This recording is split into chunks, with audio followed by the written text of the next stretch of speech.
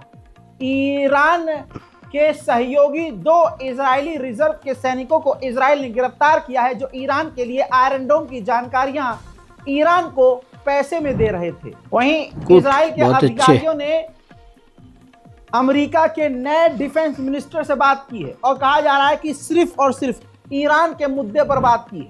हजरात, अगर ईरान कमजोर है, तवज्जो चाहूंगा, जो कि दुश्मन कहता है और आड़ भक्त कहते हैं कि ईरान ऐसा ईरान वैसा, अगर ईरान कमजोर है तो फिर इस खबर की वजह बताओ।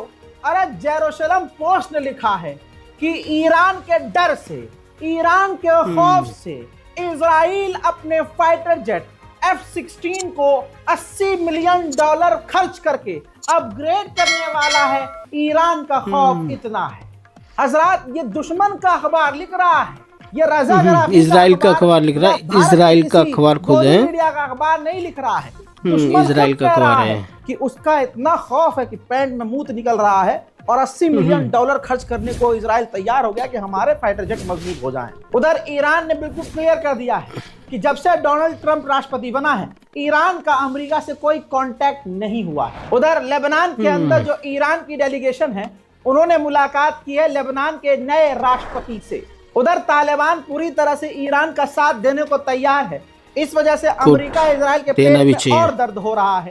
ताजा तरीन तस्वीर आपको दिखाऊंगा कि ईरान के विदेश मंत्री अपनी पूरी डेलीगेशन के साथ अफगानिस्तान पहुंचे और हाई लेवल की मीटिंग की है। कई सारे अहम मुद्दों पर उन्होंने डील की है, बॉर्डर को लेकर बात की है। ऐसे में ये रिपोर्ट तालिबान से भी आ रही है और ईरान से भी आ रही है कि दोनों देशों के बीच बेहतरीन मीटिंग हुई। खुद तालिबान के बहुत अच्छे माशाल्लाह से होना चाहिए मौजूद थे, जो कि ईरान के विदेश मंत्री को रिसीव करने और ड्रॉप करने भी साथ ही गए थे। सीरिया को बड़ी राहत देते हुए यूरोपीय यूनियन ने सारी पाबंदियां हटा दी हैं, लेकिन वार्निंग दी है कि अगर सीरिया ने फिर कुछ गड़बड़ की तो हम फिर से पाबंदी लगा देंगे। वहीं सीरिया का पूरा दारोमदार जिसके हाथों पर है, जोलानी, खबर यह है कि वो तुर्की पहुंचने वाले हैं। उधर तुर्की चालाक है, तुर्की डील करना चाहता है हजारों मिलियन डॉलर की सीरिया के साथ कि हम सीरिया को बनाएंगे। अब याद रखिएगा, अगर कोई देश सीरिया से कह रहा है कि हम आपको बनाएंगे, तो इसका मतलब ये नहीं है कि वो अपनी जेब से पैसा लगाकर बनाएगा। उसका मतलब ये है कि आप हमें डील दो, आप हमें जिम्मेदारी दो, पैसा चंदा लेकर आप इकट्ठा करके दुनिया से देना। जब कोई देश बर्बाद होता है, जंग खत्म होती है, तो वहां के सिविलियंस को दोबारा से बसाने के लिए ये इंटरनेशनल लॉ है कि दुनिया चंदा करती है और उस देश को देखती है कि भाई ठीक है, आप इन्वेस्ट थोड़ी देर में लियो, थोड़ी देर रुक जा, दोबारा बनाओ। तो तुर्की खेल रहा है, दोबारा बनाओ अपना इलाका है, सीरिया से भी चाह रहा है। वहीं सीरिया के ऑफिशियल ने जॉर्डन के ऑफिशियल से, देखिए मीटिंग हो रही है, टेबल पे आप देखिए कि दोनों तरफ के जो सीनियर ऑफिशियल्स हैं उन्होंने मुलाकात की है, क्योंकि जॉर्डन ने बॉर्डर बंद किया हुआ है। ऐसे में सीरिया चाहता है कि जॉर्डन बॉर्डर खोल दे। मेरे दोस्तों, पाबंदी हटने के बाद पहली बार सीरिया के लताकिया पोर्ट पर पहला कमर्शियल समुद्री जहाज, साजो सामान, गाड़ियां और भी तरह की चीजें जो मार्केट में नजर आती हैं लेकर पहुंचा है। सीरिया के लिए अच्छी खबर है। उधर मेरे दोस्तों, सीरिया के अंदर शिया समुदाय और माइनॉरिटीज और ईसाई समुदाय पर लगातार हमले जारी हैं। सिर्फ 2 गलत है, ये नहीं होना चाहिए यार। 2 से 3 दिनों के अंदर सीरिया के 35 लोग हैं, 35 अल्पसंख्यक समुदाय का कत्ल किया जा चुका है। वहीं हिजबुल्लाह और ईरान को बड़ा झटका देते हुए सीरिया की नई मिलिट्री ने एक बार फिर से उन हथियारों को जब्त कर लिया है जो हिजबुल्लाह की तरफ जा रहे थे, सीरिया की तरफ जा रहे थे। यही तो है, यही तो हेल्प कर रहा है ये, देखना इजराइल की, तभी तो आया है ये जोलानी। इसको सपोर्ट ही क्यों किया है इजराइल और अमेरिका ने, क्यों उसकी सरकार कराई है? इसी वजह से सिर्फ अब देखो वो हिजबुल्लाह के पास हथियार जा रहे हैं, रोक रहा है ना बीच में, जाने तो नहीं दिए उसने ईरान के हथियार। तो जा, वैसे नहीं जाने दिए सिर्फ। तो गाइस ये आज के वीडियो, उम्मीद आपको वीडियो पसंद आया। हमारे चैनल को सब्सक्राइब कर देना, ओरिजिनल वीडियो का लिंक डिस्क्रिप्शन से ले लेना। अल्लाह हाफिज़।